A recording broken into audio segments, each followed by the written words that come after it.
उसके बाद कुछ लोग आकर कहेंगे समाजवादी पार्टी के खिलाफ, अगर जो भी मुसलमान कम से कम समाजवादी पार्टी के खिलाफ बात करेगा उसका डीएनए टेस्ट करो, वो सच्चा आदमी है कि नहीं सच्चा आदमी है, कि आरएसएस वाला तो नहीं है। डीएनए टेस्ट करो उसका, वो सच्चा हो ही नहीं सकता, मैं कहना चाहता हूं। 2014 के चुनावी समर में धर्म की राजनीति का आरोप तो पहले ही लगता रहा है और तमाम नेता चुनाव का सांप्रदायिक ध्रुवीकरण करने की कोशिश भी करते रहे हैं, लेकिन समाजवादी पार्टी के नेता अबू आजमी का यह बयान पूरे मुस्लिम समुदाय को घेरे में खड़ा कर देता है।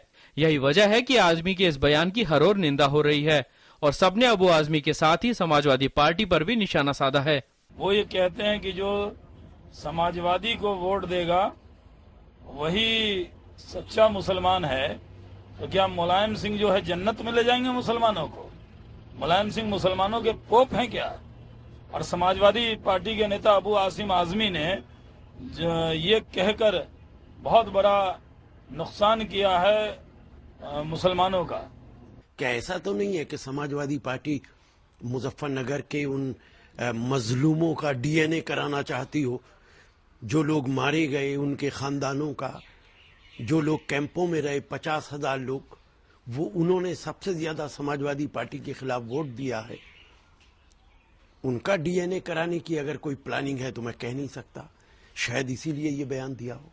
ये सब इनका फ्रस्ट्रेशन है, इनकी मानसिकता बिगड़ चुकी है पूरी समाजवादी पार्टी की, इनके पूरे नेताओं की मानसिकता बदल चुकी है और ये जानबूझ करके इस तरह के बयान ऐसे दे रहे हैं जिनकी इनको समझ में भी नहीं आ रहा कि क्या बोल रहे हैं। आजमी के बयान की कांग्रेस ने चुनाव आयोग के पास शिकायत भी कर दी है। वैसे ये पहली बार नहीं है जब आजमी अपने विवादित बयानों पर घिरे हों।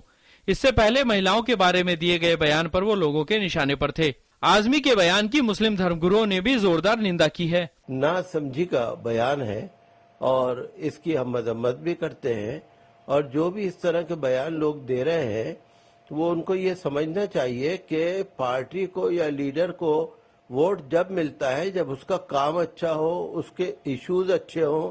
अबू आजमी ने यह बयान यूपी के खलीलाबाद की रैली में दिया था। वैसे अबू आजमी अकेले ऐसे नेता नहीं है जो किसी खास दल या व्यक्ति का विरोध करने वालों के बारे में इस तरह की बातें कर रहे हैं। इससे पहले बीजेपी के नेता गिरिराज सिंह ने कहा था कि मोदी के विरोधियों को पाकिस्तान जाना चाहिए। इसके जवाब में नेशनल कॉन्फ्रेंस के प्रमुख फारूक अब्दुल्ला ने कहा था कि मोदी को वोट देने वालों को समुद्र में फेंक देना चाहिए। और अब अबू आजमी का ये बयान। चुनाव आयोग बार बार नेताओं को इस तरह के भड़काऊ बयान देने से बचने की सलाह दे रहा है, लेकिन हालात को देखते हुए लगता नहीं कि इसका नेताओं पर कोई असर पड़ रहा है। Bureau report, DD news.